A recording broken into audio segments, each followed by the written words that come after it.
Bharat inspires us, and the transformative work we have done during our government's first 2 terms guides us to march forward resolutely. Our economy is the fastest growing among all major economies. Our development track record for the past 10 years and structural reforms have drawn global attention. Confidence in India's capability and potential has only grown in this period. We see the next 5 years as a unique opportunity to realize Sabka Vikas, stimulating balanced growth of all regions. The great Telugu poet and playwright Gurujada Apparao had said, "Deshamante matti kadoy, deshamante manushuloy," meaning a country is not just its soil, a country is its people.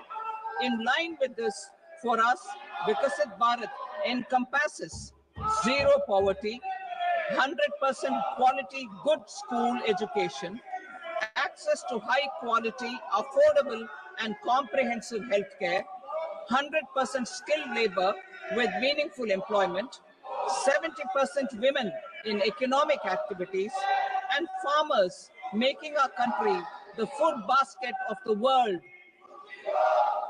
In this budget, the proposed development measures span 10 broad areas, focusing on Garib, youth, Annadata, and Nari, spurring agricultural growth and productivity, building rural prosperity and resilience, taking everyone together on an inclusive growth path, boosting manufacturing and furthering Make in India, supporting MSMEs, enabling employment-led development, investing in people, economy, and innovation, securing energy supplies, promoting exports, and nurturing innovation.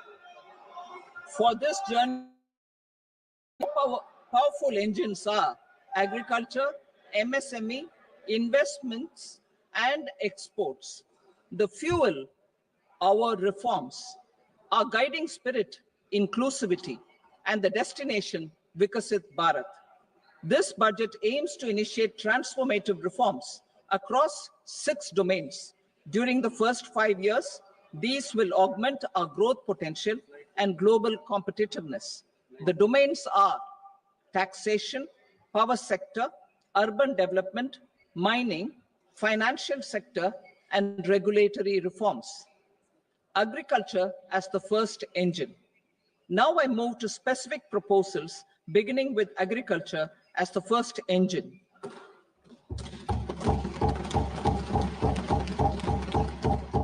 Prime Minister Dhan Dhanya Krishi Yojana, developing agri-districts program. Motivated by the success of the aspirational district program, our government will undertake a Prime Minister Dhan Dhanya Krishi Yojana in partnership with states. Through the convergence of existing schemes and specialized measures, the program will cover 100 districts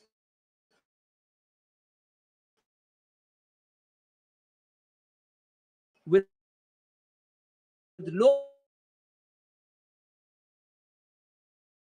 productivity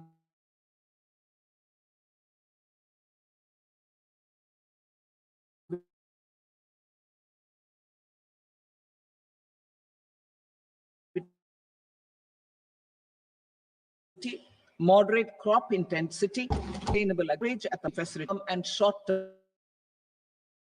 1.7 crore farmers. Building rural prosperity and resilience.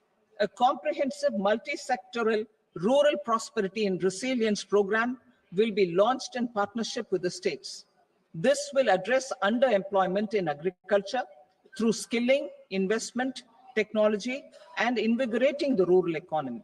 The goal is to generate ample opportunities in rural areas so that migration is an option but not a necessity. The program will focus on rural women, young farmers, rural youth, marginal and small farmers, and landless families. The details are in Annexure A. Domestic best practices will be incorporated, and appropriate technical and financial assistance will be sought from multilateral development banks. In phase 1, 100 developing agri-districts will be covered. Atmanirbharta in pulses. Our government is implementing the National Mission for Edible Oilseed for achieving Atmanirbharta in edible oils. Our farmers have the capability to grow enough for our needs and more. 10 years ago, we made concerted efforts and succeeded in achieving near self-sufficiency in pulses. Farmers responded to the need by increasing the cultivated area by 50%, and government arranged for procurement and remunerative prices. Since then, with rising incomes and better affordability, our consumption of pulses has increased significantly. Our government will now launch a 6-year mission for Atmanirbharta in pulses with a special focus on Tur, Urad, and Masoor. Details are in Annexure B. Central agencies such as NAFED and NCCF will be ready to procure these 3 pulses as much as offered during the next 4 years from farmers who register with these agencies and enter into agreements. Comprehensive program for vegetables and fruits. It is encouraging that our people are increasingly becoming aware of their nutritional needs. It is a sign of a society becoming healthier. With rising income levels, the consumption of vegetables, fruits, and Sri Anna is increasing significantly. A comprehensive program to promote production, efficient supplies, processing, and remunerative prices for farmers will be launched in partnership with the states.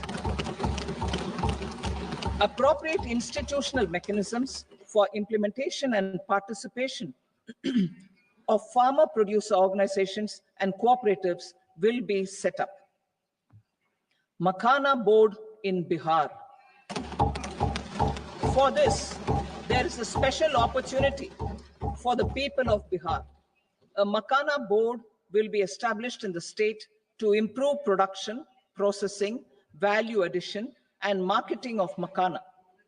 The people engaged in these activities will be organized into FPOs.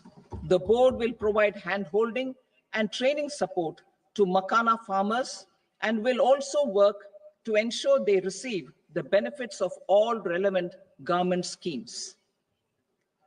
A national mission on high-yielding seeds will be launched, aimed at 1. Strengthening research ecosystem, 2. Targeted development and propagation of seeds with high yield, pest resistance, and climate resilience, and 3. Commercial availability of more than 100 seed varieties released since July 2024. India ranks second largest globally in fish production and aquaculture. Seafood exports are valued at 60,000 crore rupees. To unlock the untapped potential of the marine sector, our government will bring in an enabling framework for sustainable harnessing of fisheries from Indian exclusive economic zone and high seas, with a special focus on the Andaman and Nicobar and Lakshadweep Islands. For the benefit of lakhs of cotton growing farmers, I am pleased to announce a mission for cotton productivity. This 5-year mission will facilitate significant improvements in productivity and sustainability of cotton farming and promote extra long staple cotton varieties. The best of science and technology support will be provided to farmers. Aligned with our integrated 5F vision for the textile sector, this will help in increasing incomes of the farmers and ensure a steady supply of quality cotton for rejuvenating India's traditional textile sector. Kisan credit cards facilitate short-term loans for 7.7 crore farmers, fishermen, and dairy farmers. The loan limit under modified interest subvention scheme will be enhanced from 3 lakh rupees to 5 lakh rupees for loans taken through the KCC. For Atmanirbharta in urea production, our government had reopened 3 dormant urea plants in the eastern region. To further augment urea supply, a plant with annual capacity of 12.7 lakh metric tons will be set up at Namrup in Assam.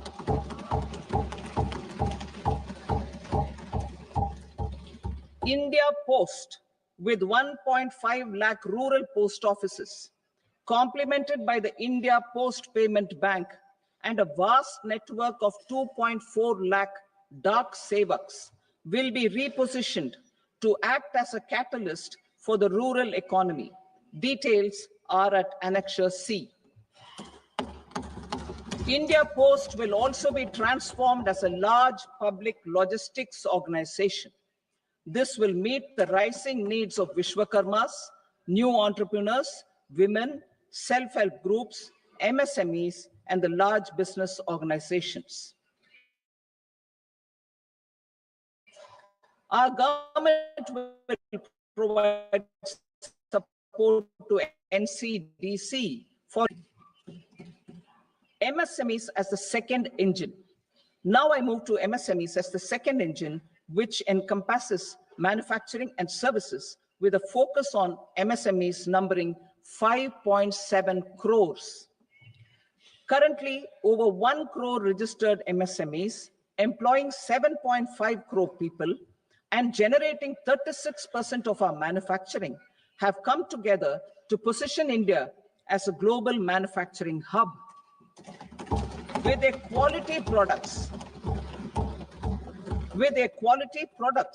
these MSMEs are responsible for 45% of our exports.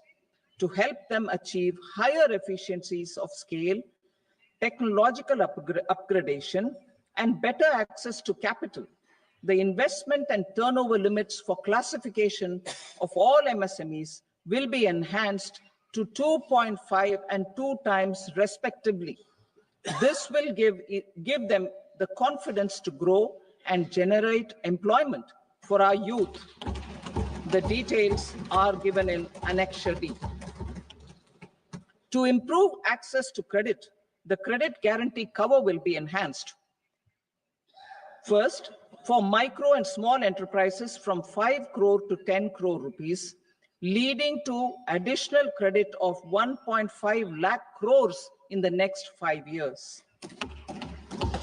Second, for startups from 10 crore rupees to 20 crore rupees, with the guarantee fee being moderated to 1% for loans in 27 focus sectors, which are important for Atmanirbhar Bharat. And for well-run exporter MSMEs, for term loans up to 20 crore rupees. Also for the micro enterprises, we will introduce customized credit cards with a 5 lakh rupee limit for micro enterprises registered on Udyam portal. In the first year, 10 lakh such cards will be issued. Fund of funds for startups. The alternate investment fund, AIFs, for startups have received commitments of more than 91,000 crores rupees.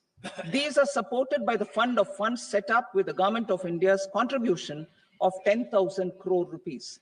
Now, a new fund of funds with expanded scope and a fresh contribution of another 10,000 crore rupees will be set up.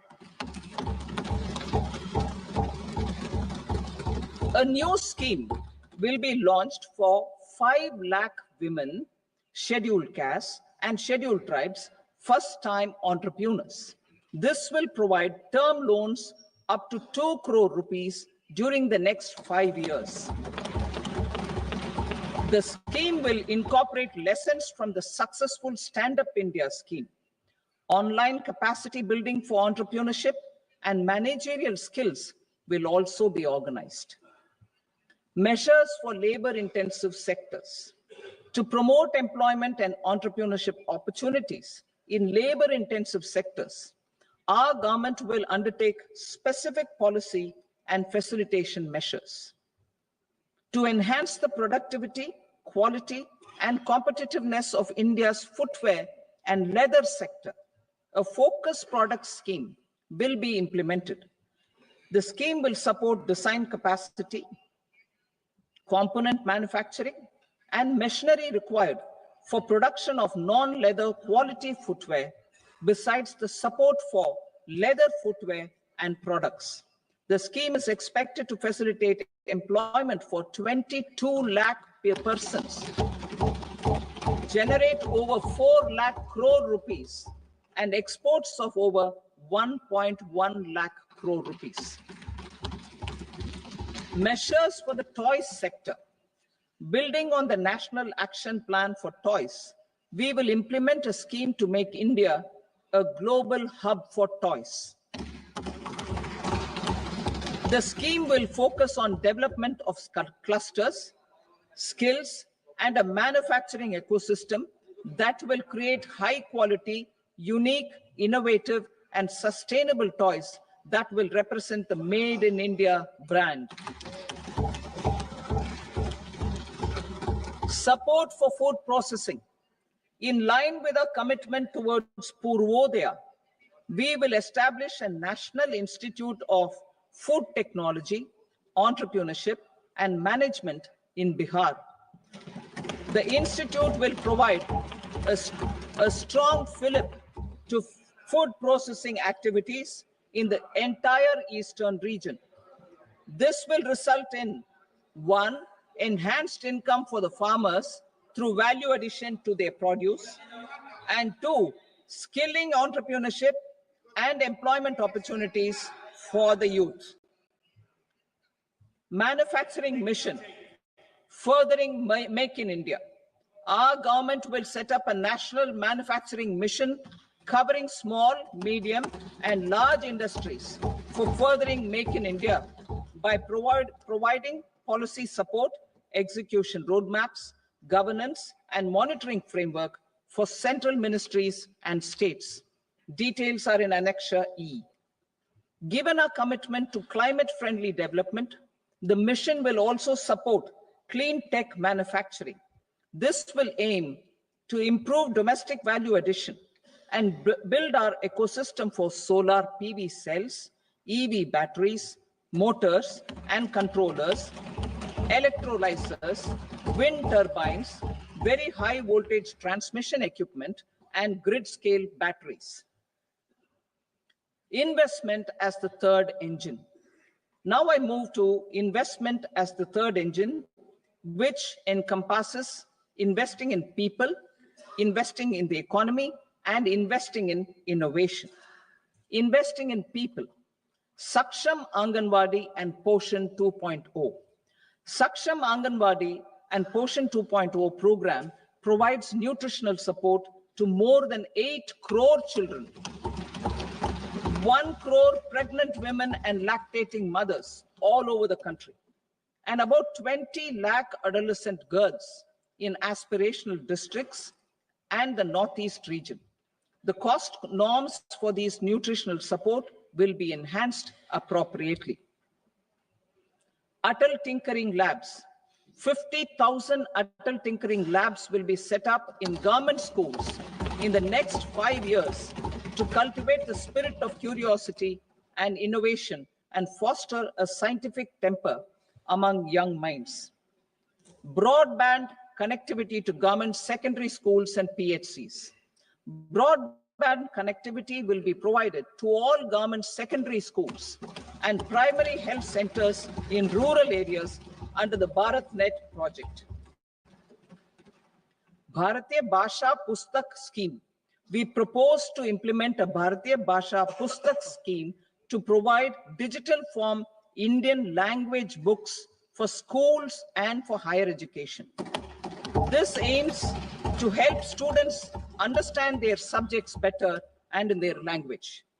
National Centers of Excellence for Skilling.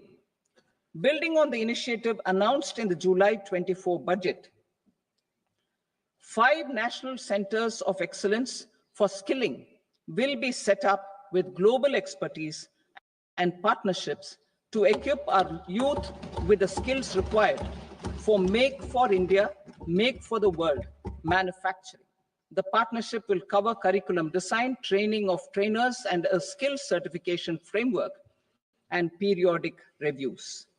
Expansion of capacity in IITs. Total number of students in 23 IITs has increased 100% from 65,000 to 1.35 lakh in the past 10 years.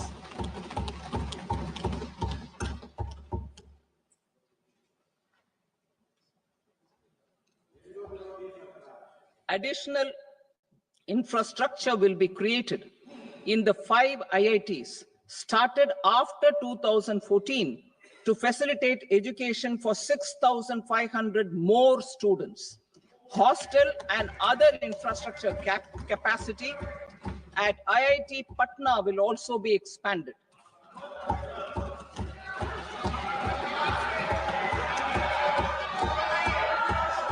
Center of Excellence.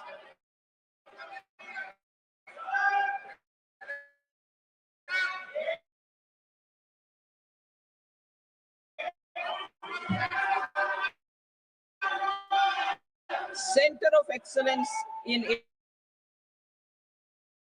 AI for announced 3 for agriculture. Now a Center of Excellence in Artificial Intelligence for education will be set up with a total outlay of 500 crores. Expansion of medical education. Our government has added almost 1.1 lakh undergraduate and postgraduate medical education seats in 10 years, an increase of 130%. In the next year, 10,000 additional seats will be added in medical colleges and hospitals towards the goal of adding 75,000 seats in the next 5 years. Daycare cancer centers in all district hospitals. Our government will facilitate setting up of daycare cancer centers in all district hospitals in the next 3 years. 200 centers will be established in 25-26 itself.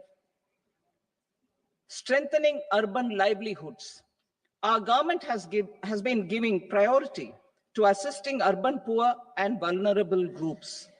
A scheme for socio-economic upliftment of urban workers will be implemented to help them improve their incomes, have sustainable livelihoods, and a better quality of life. PM Swanidhi scheme has benefited more than 68 lakh street vendors, giving them respite from high interest informal sector loans.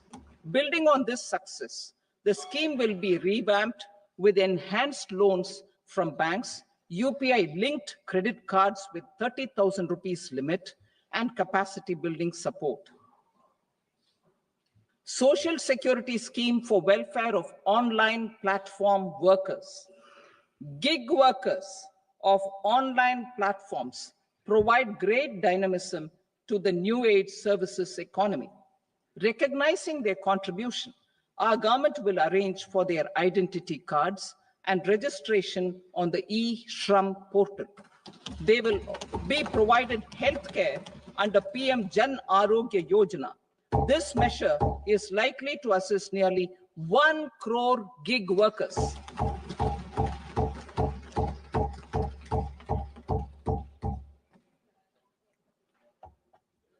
Investing in the economy.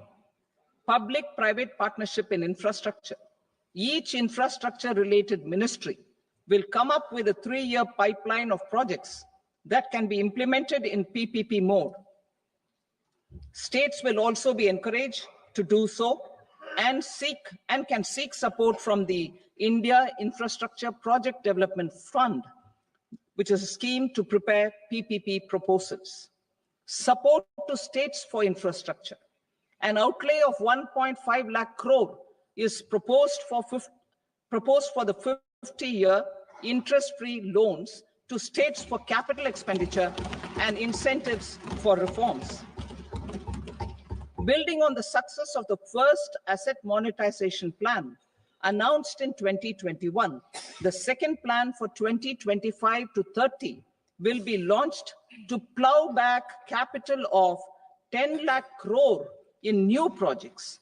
Regulatory and fiscal measures will be fine-tuned to support the plan. Jal Jeevan Mission. Since 2019, 15 crore households, representing 80% of India's rural population, have been provided access to portable tap water connections. To achieve 100% coverage, I am pleased to announce the extension of this mission until 2028 with an enhanced total outlay. The mission's focus will be on the quality of infrastructure and O&M of rural piped water supply schemes through Jan Bhagidari. A separate MOU or separate MOUs will be signed with the states and union territories to ensure sustainability and citizen-centric water services delivery. Urban sector reforms. Building on the July budget proposals, urban sector reforms related to governance, municipal services, urban land, and planning will be incentivized. Urban Challenge Fund. The government will set up an Urban Challenge Fund of 1 lakh crore rupees to implement the proposals for cities as growth hubs, creative redevelopment of cities, and for water and sanitation purposes announced in the July budget. This fund will finance up to 25% of the cost of bankable projects, with a stipulation that at least 50% of the cost is funded from bonds, bank loans, and PPPs. An allocation of 10,000 crore is proposed in 2025-26. Power sector reforms.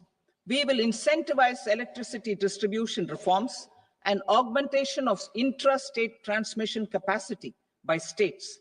This will improve financial health and capacity of electricity companies. Additional borrowing of 0.5% of GSDP will be allowed to states contingent on these reforms.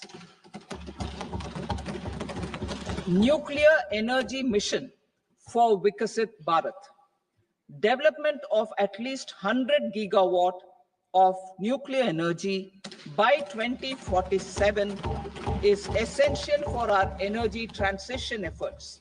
For an active partnership with the private sector towards this goal, amendments to the Atomic Energy Act and the Civil Liability for Nuclear Damage Act will be taken up. A nuclear energy mission for research and development of small modular reactors with an outlay of 20,000 crore will be set up. At least 5 indigenously developed small modular reactors will be operationalized by 2033. Shipbuilding. The shipbuilding financial assistance policy will be revamped to address cost disadvantages. This will also include credit notes for shipbreaking in Indian yards to promote the circular economy. Large ships above a specified size will be included in the infrastructure harmonized master list. Shipbuilding clusters will be facilitated to increase the range, categories, and capacity of ships. This will include additional infrastructure, facilities, skilling, and technology to develop the entire ecosystem. Maritime Development Fund For long-term financing for the maritime industry, a maritime development fund with a corpus of 25,000 crore rupees will be set up. This will be for distributed support and promoting competition. This will have up to 49% contribution by the government, and the balance will be mobilized from ports and from private sector. UDAN regional connectivity schemes. UDAN has enabled 1.5 crore middle-class people to meet their aspirations for speedier travel. The scheme has connected 88 airports, and operationalized 619 routes. Inspired by that success, a modified UDAN scheme will be launched to enhance regional connectivity to 120 new destinations and carry 4 crore passengers in the next 10 years. 4 crore additional passengers in the next 10 years. The scheme will also support helipads and smaller airports in hilly, aspirational, and northeast regional districts. Greenfield airports will be facilitated in Bihar to meet the future needs of the state. These will be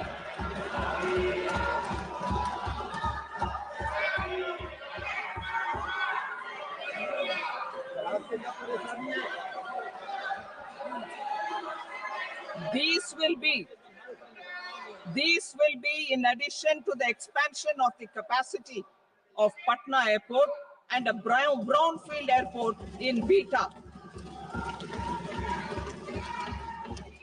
Western Kosi Canal project in Mithilanchal. Financial support will be provided for the Western Kosi Canal ERM project, benefiting a large number of farmers cultivating over 50,000 hectares of land in the Mithilanchal region of Bihar. Mining sector reforms. Mining sector reforms, including those for minor minerals, will be encouraged through sharing of best practices and institutions of a state mining index. A policy for recovery of critical minerals from tailings will be brought out. Under the special window for affordable and mid-income housing, SWAMI, 50,000 dwelling units in stressed housing projects have been completed and keys handed over to home buyers. Another 40,000 units will be completed in 2025, further helping middle-class families who are paying EMIs on loans taken for apartments while also paying rent for their current dwellings. Building on this success, SWAMI Fund 2 will be established as a blended finance facility with contribution from the government, banks, and private investors. This fund of 15,000 crore rupees will aim for expeditious completion of another 1 lakh units. PM Gati Shakti data for private sector. For furthering PPPs and assisting the private sector in project planning, access to relevant data and maps from the PM Gati Shakti portal will be provided. Tourism for employment-led growth. Top 50 tourist destination sites in the country will be developed in partnership with states through a challenge mode. Land for building key infrastructure will have to be provided by the states. Hotels in these destinations will be included in the infrastructure harmonized list. The following measures will be taken for facilitating employment-led growth. Organizing intensive skill development programs for our youth, including in institutes of hospitality management. Providing mudra loans for homestays. Improving ease of travel and connectivity to tourist destinations. Providing performance-linked incentives to states for effective destination management including tourist amenities, cleanliness, and marketing efforts, and introducing streamlined e-visa facilities along with visa fee waivers for certain tourist groups. Continuing with the emphasis on places of spiritual and religious significance in the July budget, there will be a special focus on destinations related to the life and times of Lord Buddha. Medical tourism and heal in India. Medical tourism and heal in India will be promoted in partnership with the private sector, along with capacity building and easier visa norms. Investing in innovation. To implement private sector-driven research, development, and innovation initiatives announced in the July budget, I am now allocating 20,000 crore rupees for this purpose. A deep tech fund of funds will also be explored to catalyze the next generation startups as a part of this initiative. In the next 5 years, under the PM Research Fellowship Scheme, we will provide 10,000 fellowships for technological research in IITs and IISc with enhanced financial support. The second gene bank with 10 lakh germplasm lines will be set up for future food and nutritional security. This will provide conservation support to both public and private sectors for genetic resources. We will start a national geospatial mission to develop foundational geospatial infrastructure and data. Using PM Gati Shakti, this mission will facilitate modernization of land records, urban planning, and design of infrastructure projects. A Gyan Bharatam mission for survey, documentation, and conservation of our manuscript heritage with academic institutions, museums, libraries, and private collectors will be undertaken to cover more than 1 crore manuscripts. We will set up a national digital repository of Indian knowledge systems for knowledge sharing. Now I move to exports as the fourth engine. We will set up an export promotion mission with sectoral and ministerial targets driven jointly by the Ministries of Commerce, MSME, and Finance. It will facilitate easy access to export credit, cross-border factoring support, support to MSMEs to tackle non-tariff measures in overseas markets. A digital public infrastructure, Bharat Trade Net, for international trade will be set up as a unified platform for trade documentation and financing solutions. This will complement the Unified Logistics Interface platform. The BTN will be aligned with international practices. Support will be provided to develop domestic manufacturing capacities for our economy's integration with global supply chains. Sectors will be identified based on objective criteria. Facilitation groups with participation of senior officers and industry representatives will be formed for select products and supply chains. Through this, there are huge opportunities related to Industry 4.0, which needs high skills and talent. Our youth have both. Our government will support the domestic electronic equipment industry to leverage this opportunity for the benefit of our youth. A national framework will be formulated as guidance to states for promoting global capability centers in emerging Tier 2 cities. This will suggest measures for enhancing availability of talent and infrastructure, building bylaw reforms, and mechanisms for collaboration with industry. Our government will facilitate upgradation of infrastructure and warehousing for air cargo, including high-value perishable horticultural produce. Cargo screening and customs protocol will be streamlined and made user-friendly. Reforms as the fuel. Over the past 10 years, our government has implemented several reforms for convenience of taxpayers, such as faceless assessment, 2, taxpayer charter, 3, faster returns, 4, almost 99% returns being on self-assessment, and 5, Vivad Se Vishwas scheme.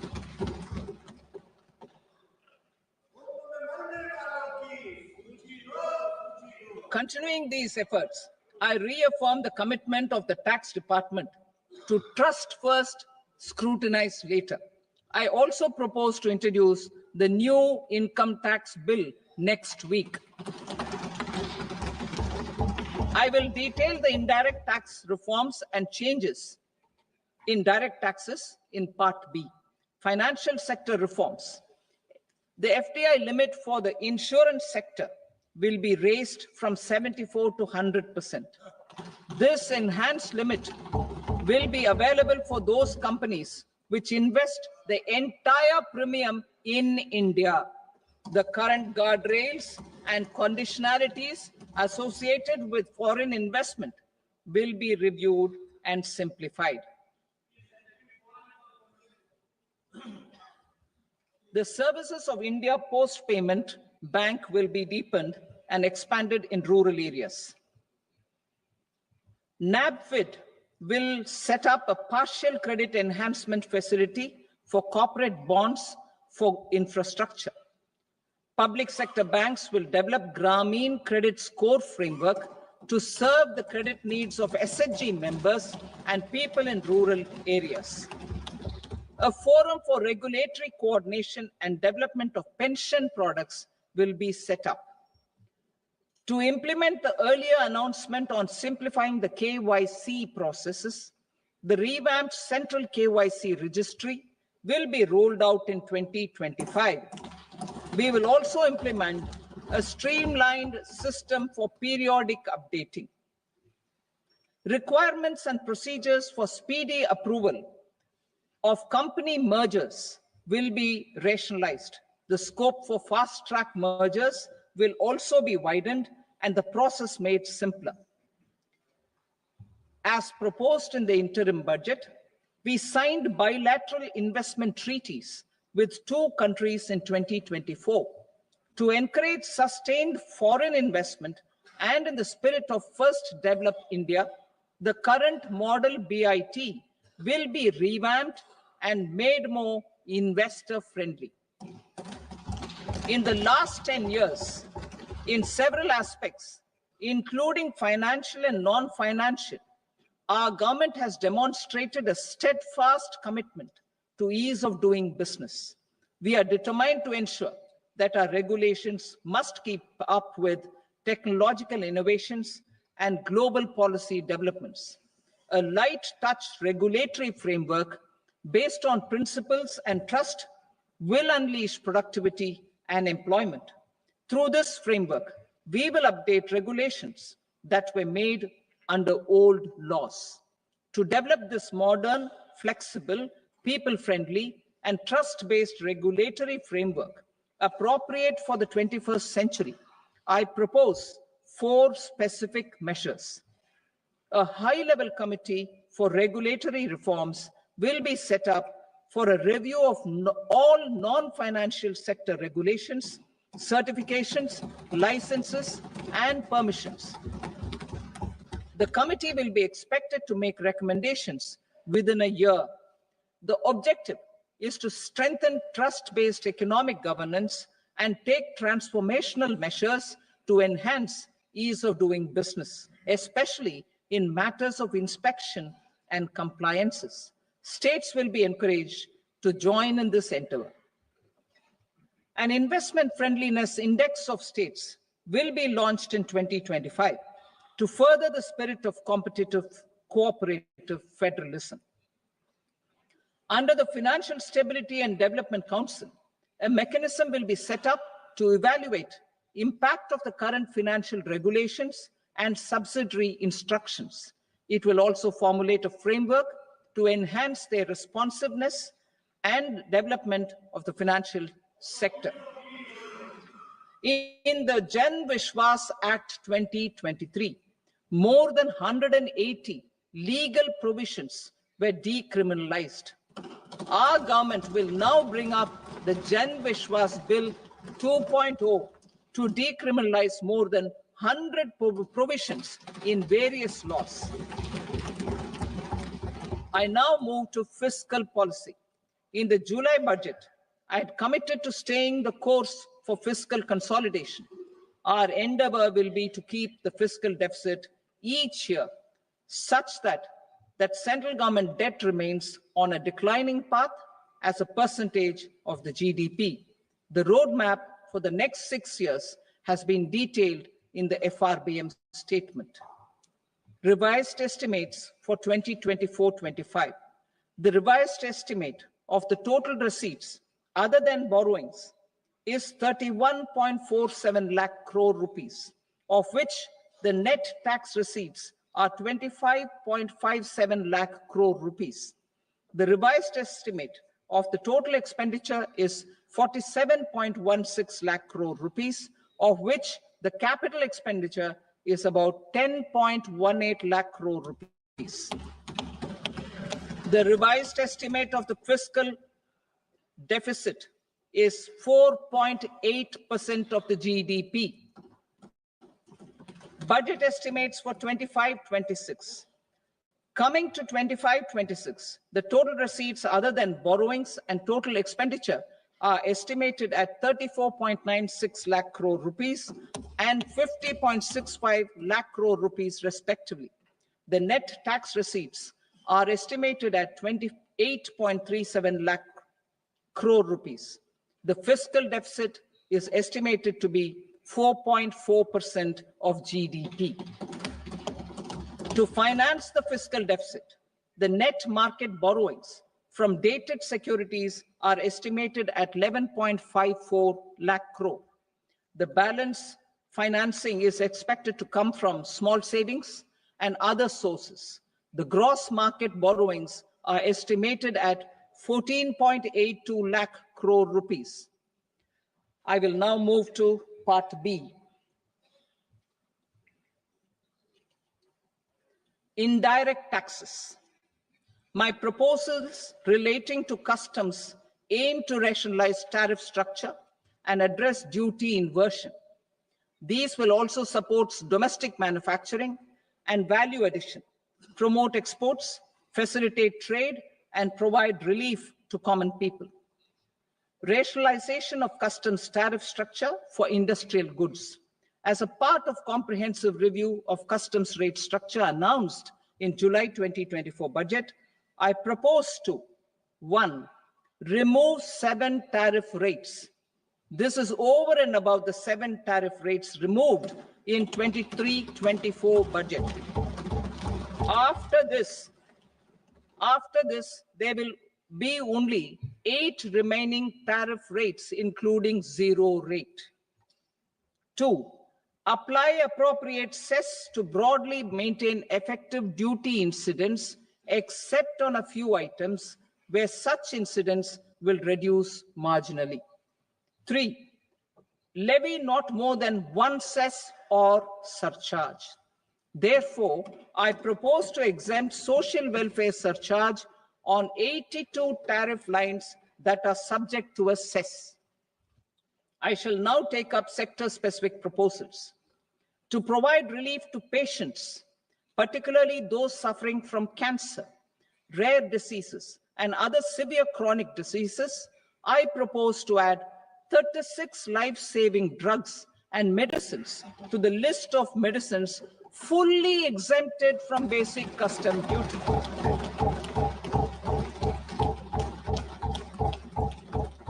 I also propose to add 6 life-saving medicines to the list attracting concessional custom duty of 5%.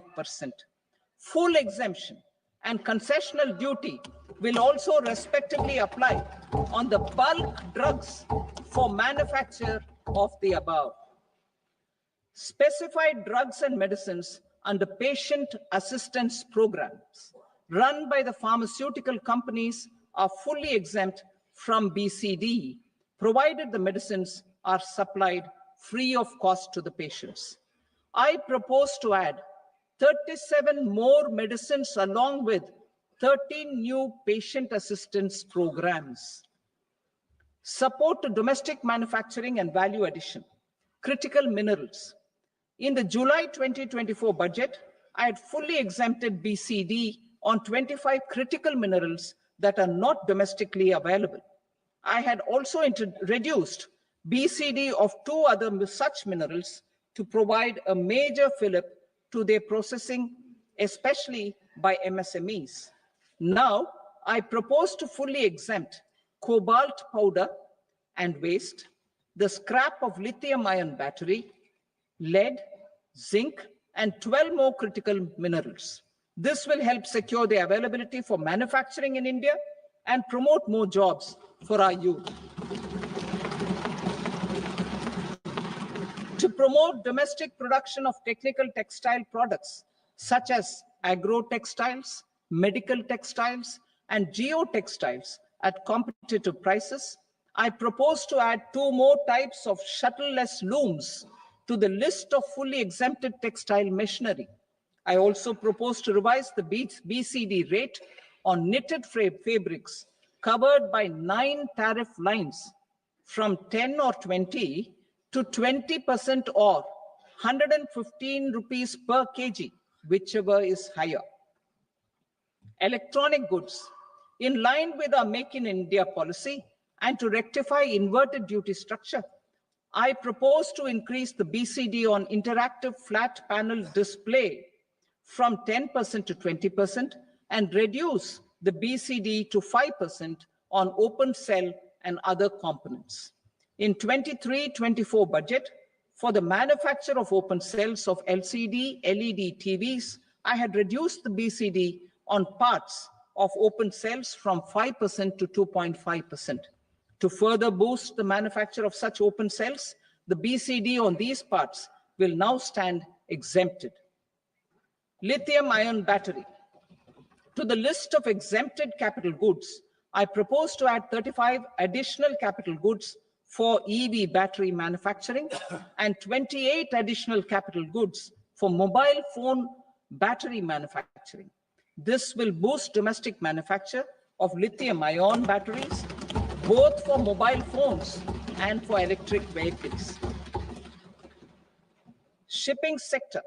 Considering that shipbuilding has a long gestation period, I propose to continue the exemption of BCD on raw materials, components, consumables, or parts for the manufacture of ships for another 10 years.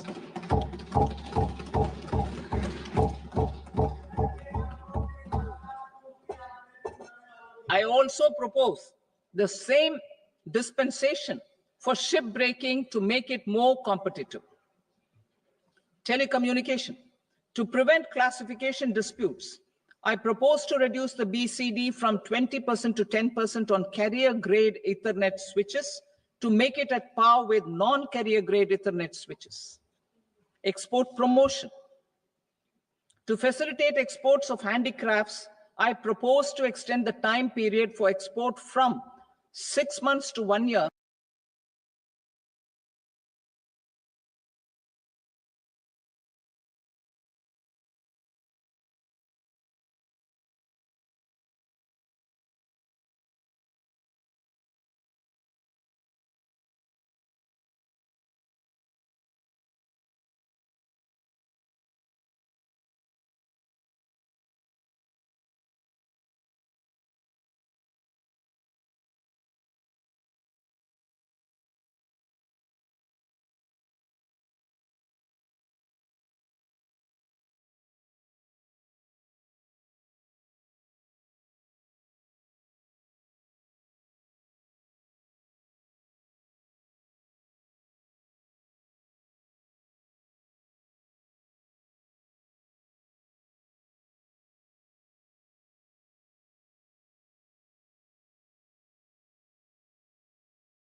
நோக்கி வாழும் உலகெல்லாம் மன்னவன் கோல் நோக்கி வாழும் குடி.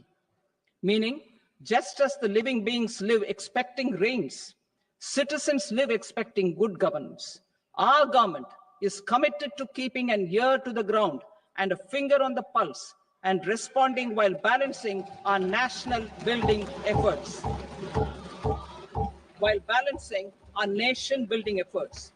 The following measures will detail just how our government will, under the guidance of PM Modi, has taken steps to understand and address. I repeat that sentence, sir. The following measures will detail just how our government, under the guidance of PM Modi, has taken steps to understand and address the needs voiced by our citizens. My tax proposals are guided by this spirit. The objectives of my proposals are as follows. Personal income tax reforms with special focus on middle class. Rationalization of TDS and TCS for easing difficulties. Encouraging voluntary compliance. Reducing compliance burden. Ease of doing business, employment, and investment. I will come to my proposal on personal income tax towards the end. TDS and TCS, rationalization for easing difficulties. I propose to rationalize tax deduction at source, TDS, by reducing the number of rates and thresholds above which TDS is deducted. Further, threshold amounts for tax deduction will be increased for better clarity and uniformity. The limit for tax deduction on interest for senior citizens is being doubled from the present 50,000 rupees to 1 lakh rupees. Similarly, the annual limit of 2.40 lakh rupees for TDS on rent is being increased to 6 lakh rupees. This will reduce the number of transactions liable to TDS, thus benefiting small taxpayers receiving small payments. The threshold to collect tax at source, the TCS, on remittances under RBI's liberalized remittance scheme, the LRS, is proposed to be increased from 7 lakh to 10 lakhs. I also propose to remove TCS on remittances for education purposes, where such remittances is out of a loan taken from a specified financial institution. Both TDS and TCS are being applied on any transaction related to sale of goods. To prevent such compliance difficulties, I propose to omit the TCS. I also propose that the provisions of the higher TDS deduction will now apply only in non-PAN cases. In July 2024, the delay for payment of TDS up to the due date of filing statement was decriminalized. I propose to provide the same relaxation to TCS provisions as well. The government under the leadership of Prime Minister Modi believes in Sabka Saath, Sabka Vikas, Sabka Vishwas, and Sabka Prayas. In line with this, we brought in updated return facility in 2022 for voluntary compliance by taxpayers who had omitted to report their correct income. Our trust in taxpayers was proved right. Nearly 90 lakh taxpayers voluntarily updated their incomes by paying additional tax. Taking this trust further, I now propose to extend the time limit to file updated returns for any assessment year from the current limit of 2 years to 4 years. I propose to reduce the compliance burden for small charitable trusts and institutions by increasing their period of registration from 5 years to 10 years. It is also proposed that disproportionate consequences do not arise for minor defaults, such as incomplete applications filed by charitable entities. Presently, taxpayers can claim the annual value of self-occupied properties as nil only on the fulfillment of certain conditions. Considering the difficulties faced by taxpayers, it is proposed to allow the benefit of 2 such self-occupied properties without any condition. To streamline the process of transfer pricing and to provide an alternative to yearly examination, I propose to introduce a scheme for determining arm's length price of international transaction for a block period of 3 years. This will be in line with global best practices. With a view to reduce litigation and provide certainty in international taxation, the scope of safe harbor rules is being expanded. A number of senior and very senior citizens have very old national savings schemes accounts. As interest is no longer payable on such accounts, I propose to exempt withdrawals made from NSS by individuals on or after 29th August 2024. I am also proposing to allow similar treatment to NPS Vatsalya accounts as is available to normal NPS accounts subject to overall limits. In my speech in July 2024, I had promised that all processes, including giving effect to appellate orders, shall be digitalized and made paperless over the next 2 years. So I'm happy to announce that digitalization is being made operational now. In July 2024, we brought in the Vivad Se Vishwas scheme to resolve income tax disputes pending in appeal. The scheme has received a great response, with nearly 33,000 taxpayers having availed of the scheme to settle their disputes. I have a few proposals to promote investment and employment. It is proposed to provide a presumptive taxation regime for non-residents who provide services to a resident company that is establishing or operating an electronics manufacturing facility.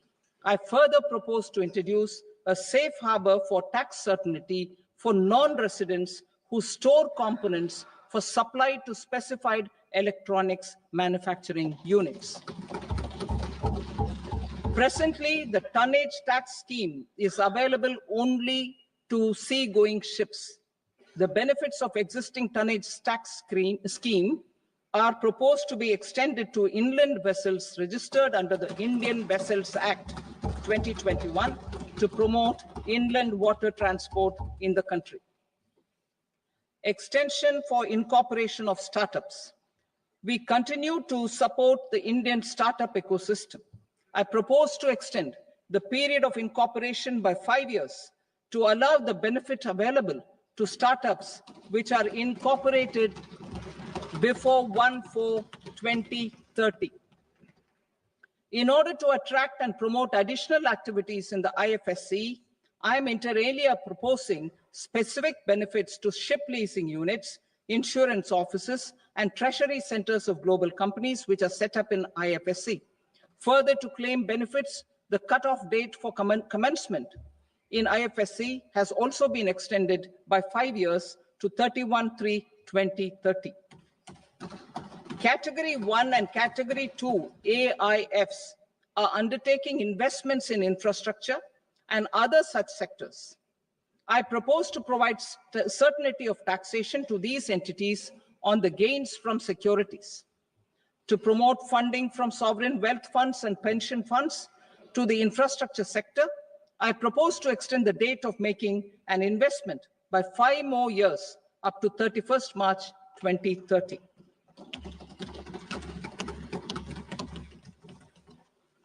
Personal income tax reforms with special focus on middle class. Democracy, demography, and demand are the key support pillars in our journey towards Vikasit Bharat. The middle class provides strength for India's growth. This government, under the leadership of Prime Minister Modi, has always believed in the admirable energy and ability of the middle class in nation building. In recognition of their contribution,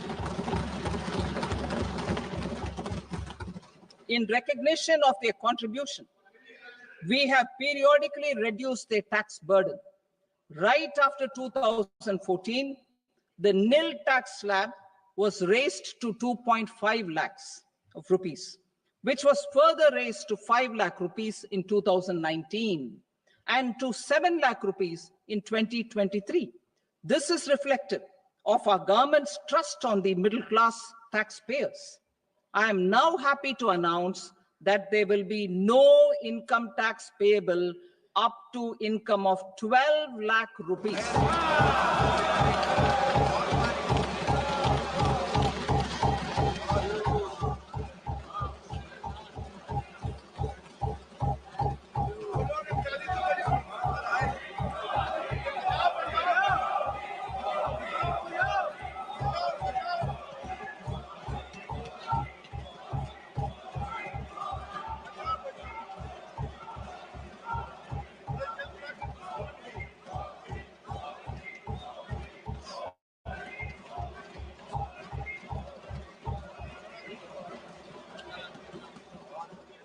So, average income of 1 lakh per month, other than the special rate income such as capital gains, under the new regime. This limit will be 12.75 lakh for salaried taxpayers due to the standard deduction of 75,000. Slabs and rates are being changed across the board to benefit all taxpayers. The new structure will substantially reduce the taxes of the middle class and leave more money in their hands, boosting household consumption, savings, and investment. In the new tax regime, I propose to revise tax rate structures as follows: 0 to 4 lakh rupees nil, 4.8 lakh rupees to 4 to 8 lakh rupees 5%, 8 to 12 lakh rupees 10%, 12 to 16 lakh rupees 15%, 16 to 20 lakh rupees 20%, 20 to 24 lakh rupees 25%, and above 24 lakh rupees 30%. To taxpayers up to 12 lakh of normal income, other than special rate income such as capital gains. I read that again. To taxpayers up to 12 lakh of income, other than special rate income such as capital gains, tax rebate is being provided in addition to the benefit due to slab rate reduction in such a manner that there is no tax payable by them. The total tax benefit of slab rate changes and rebate at different income levels can be illustrated with a few examples. A taxpayer in the new regime with an income of 12 lakh rupees will get a benefit of 80,000 rupees in tax, which is 100% of tax payable as per the existing rates. A person having income of 18 lakh rupees will get a benefit of 70,000 rupees in tax. That is 30% of tax payable as per existing rates. A person with an income of 25 lakh gets a benefit of 1,10,000 rupees. That is 25% of his tax payable as per existing rates. Details of my tax proposals are given in the annexure.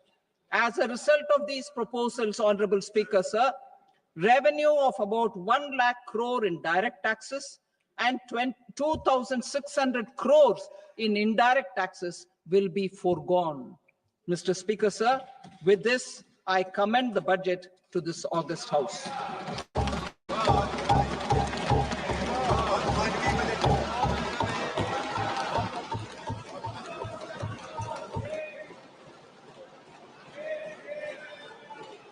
Item number 2, Srimati Nirmala Sitharaman. Sir, with your permission, I rise to lay on the table the following statements under Section 3(1) of the Fiscal Responsibility and Budget Management Act, 2003. Medium-term fiscal policy cum fiscal policy strategy statement and macroeconomic framework statement. Item number 3, Srimati Nirmala Sitharaman. Sir, with your permission, I rise to move for leave to introduce the Finance Bill 2025. प्रश्न ये है कि विधेयक को पुनर्स्थापित करने की अनुमति प्रदान की जाए। जो सदस्य इसके पक्ष में हाँ कहें, जो सदस्य विरोध में ना कहें। मेरे विचार में निर्णय हाँ वालों के पक्ष में हुआ, हाँ वालों के पक्ष में अनुमति प्रदान की जाती है। माननीय मंत्री जी, विधेयक को पुनर्स्थापित करें। Sir, I introduce the bill. Thank you. सभा की कार्रवाई सोमवार दिनांक 3 फरवरी 2025 को प्राप्त 11 बजे तक के लिए स्थगित की जाती है।